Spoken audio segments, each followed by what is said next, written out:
Ma question s'adresse au Premier ministre. Cette question s'adresse à toute la représentation nationale que nous sommes. Cette question s'adresse à la France, pays des droits de l'homme, aux femmes et aux hommes d'aujourd'hui, mais aussi à la postérité. Sur la planète, il y a des passés qui n'en finissent pas de passer. J'ai connu ma grand-mère.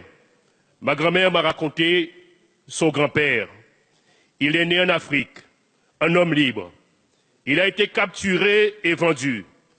Il est arrivé en Guadeloupe en esclave. Il est mort après l'abolition de l'esclavage et cela se passait en colonie française. D'aucuns pensent que la traite d'êtres humains et d'esclaves ont disparu au XIXe siècle, mais il n'en est rien. Aujourd'hui, en Libye, des migrants africains en route vers l'Europe sont vendus aux enchères comme esclaves par les trafiquants.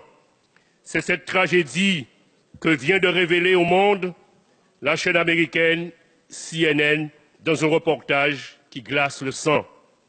Alors pour moi, comme pour beaucoup de nos compatriotes des Outre-mer et de l'Hexagone, c'est une réalité qui fait partie de ma mémoire, de notre mémoire, de ma vie, de notre vie, de la culture qui nous façonne tous.